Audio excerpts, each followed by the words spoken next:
instead of laughing, it's a lot of shitty news about the economy. I think what we should do is just go, ugh. Semi-random signs the global economy is in even worse shape than most people think. Semi-random means that there are a lot of other fucking reasons, okay? I didn't put them in the list. Nearly 1/3 of the quarter three growth in the GDP in the US was due to the one-time cash for clunkers program. That means when they bought up all those cars. It also means that about the other 2/3 was just a stimulus. So they're saying the times are better in the US, but they're not. According to the statistics from the White House website recovery.gov, each job created or saved costs $300,000.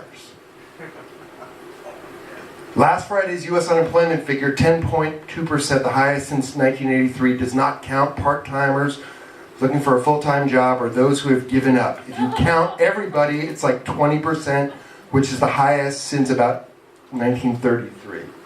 Official unemployment in Spain hit about 20% in September. That's official. The unofficial rate, who knows? Could be 40%. Click. You're supposed to go, ugh, okay? Unemployment in Germany is expected to rise again next year as costly work support schemes are wound down. Obviously, the Germans figured that $300,000 per job was not really a good deal. They're pretty smart that way. It's still depressing. Crude oil prices have jumped almost 150% since January, despite the crushing recession. This is truly creepy. Usually oil prices go up when the economy is good and they go down when the economy sucks. So think about that. Dubai World, people who should be making money off of oil, is trying to renegotiate $12 billion of debts it can't pay. These are the people who built the 2-mile tall tower. They're bust too. I mean, I don't know where the money goes, but they're bust. Very interesting. Excess reserves of American banks that they park at the Fed, $900 billion. This seems like a good number, but it actually blows because it means that they don't want to lend the money. The previous record is $20 billion after 9/11. Again, seems good. Central banks in Asia, $600 billion a year they're getting from trade surpluses. You know, you think they're really happy about it. But it's another sign of an imbalance that's not being corrected by the market. Japan. The IMF now says that gross public debt, so their public debt, could reach 250% of their economy of GDP within 5 years. 250% of the nation's economy would be debt. Personal savings rate in Japan has collapsed from 15% in 1990 to about 2% now. That's half of what Americans save. And actually, this is even worse than what it looks like because there are fewer Japanese every year to pay this debt because the Japanese don't reproduce anymore. UK households owe £60,000 in private debts. One Briton goes bankrupt or insolvent every 4 minutes now. What can we say?